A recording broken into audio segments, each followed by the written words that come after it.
And I'm wondering, of the memories that kind of got dredged up from doing the documentary, which one stuck out the most? And then I think we touched on this a little bit earlier, so I don't want to have you guys reveal anything, but something that you just really didn't expect that you were going to think about that suddenly became a thing. I just think it's cool, like, all of us keeping so much archive footage from our families, from each other.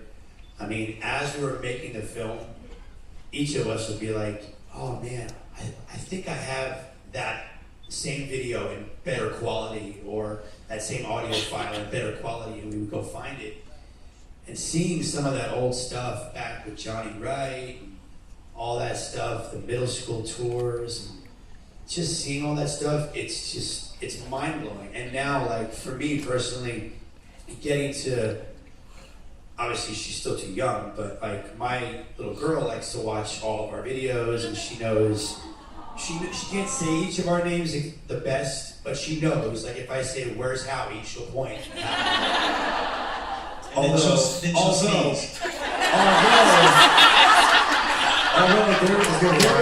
there was a vintage t-shirt that a fan gave me from our first tour, and I was like, Ava, which one's Daddy? Is this Daddy? Yes. Is this Daddy? Yes. Everybody was Daddy. I was like, Rochelle? You want a little talk? This could be the end of Backstreet Boys. We're right now. No, but to be able to share that with our kids and like show, I'm sure these guys, because they've got, you know, kids that are older, they've been able to show their, you know, boys, this is what Daddy, you know, used to do. It still does. I know seeing Mason see his dad perform for the first time at Good Morning America, he got really emotional. That whole emotional Richardson thing that happened. The apple doesn't fall far from the tree.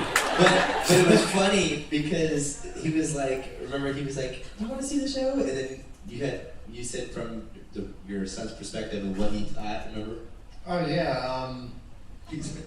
Well, to wrap up what you said, he was freaked out at Good Morning America. He got freaked out and started crying. But then at the end, he loved it and was taking pictures with the girls.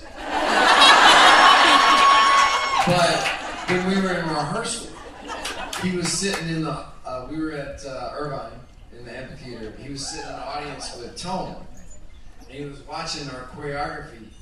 And he leaned over to Tony, he's like, are they together? Are they doing that together? And Tony's like, no, but they're supposed to. he's like, Mason has an eye. He noticed you guys weren't together. You weren't synced up on your Again, just like Daddy. Just like that. That's crazy, man.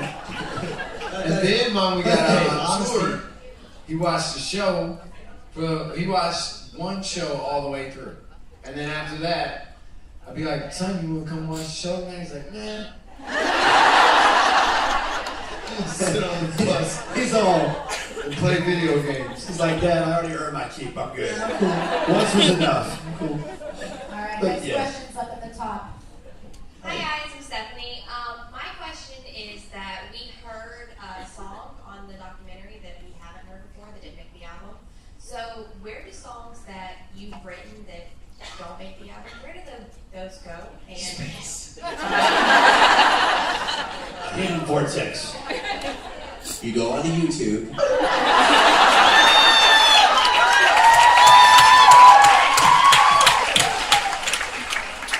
Whenever you want to hear them, you just go on Basically, YouTube. yeah. Right there. We're actually creating a soundtrack for the movie as well. So I never saw that. Yeah.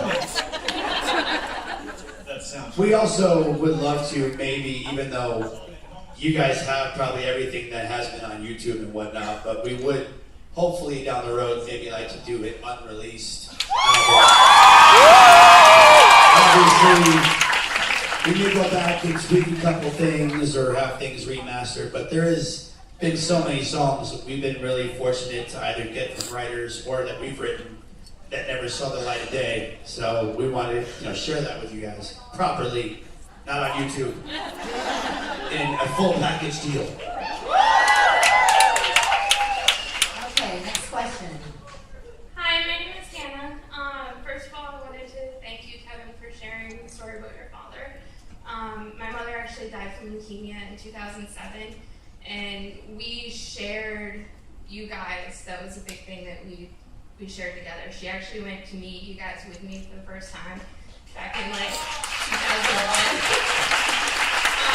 So I was just wondering, like, what was something that all of you shared with your close people to you? Like I shared you guys with my mom, because you guys are awesome and you just mean so much to me because of her. Thank you.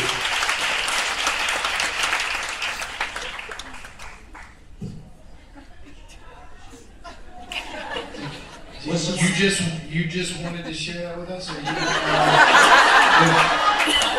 if some of us had some more stuff to I was just actually wondering what like close memories you guys have with your family or loved ones. Gotcha. Thank you for the translation. Yeah. Appreciate you. So yours with your mother was when you first met us, right?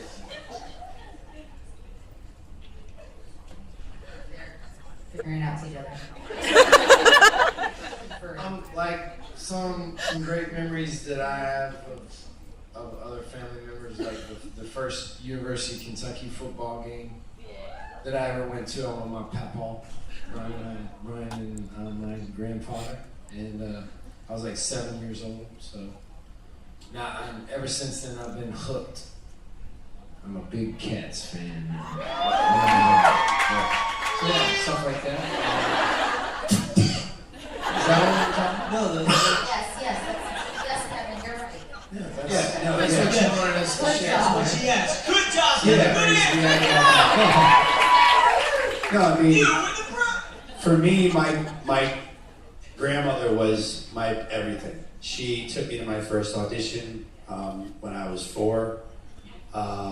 You know, I grew up in musical theater, all that stuff, modeling, which was really weird. I saw my first breasts when I was 5. It was awesome. And everything's downhill from there for me. No, but yeah, she was my biggest inspiration, and I know she's super proud looking down and, you know, knowing that I never gave up. You know, I kept doing what I love to do. Because to be honest, I really don't know how to do much else. I mean, I just learned how to do my own laundry about 2 years ago. It's pretty sad. So this is what I love, and it's all because of her. So I was gonna also say, in this documentary, like I say, we had the chance to go to each of our hometowns, and we got so much footage from that. There were so many things that this actual, the final version that you'll see that's going to come out the end of January, theatrical release in the States, and then in February, everywhere else, Europe and everywhere else. But from that, it was very hard. We had about, I think, like 6 to 8 different takes different edits that we got down to this final version.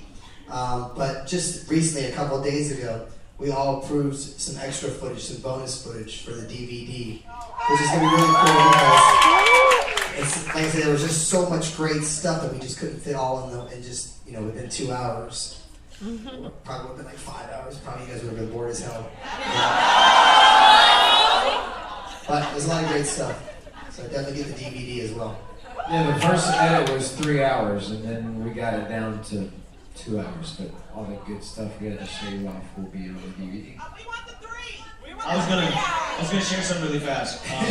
My dad worked at IBM for like 33 and a half years. And every day he would work under like this 2,500-pound ink machine. That's when ink existed. And so every day he'd come back from work and he would get home about, I don't know, about 13 minutes after 5 every day. And I would be coming in from school, and I'd have to do my homework right away. I'd watch DuckTales or something like that.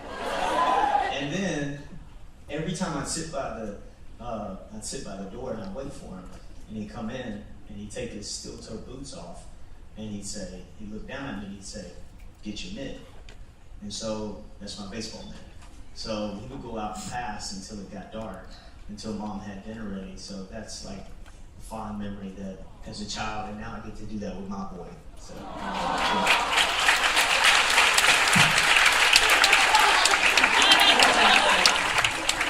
All right, next question. I was really preparing Upstairs. to say that because I was stuck. I was like,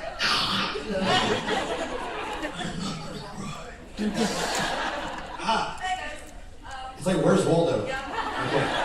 Hi guys, I'm Soraya from Portugal. And I just wanted to know, we saw in the clip that you were in London for a few weeks, just yourselves, and that even after 20 years, you still were learning new things about each other.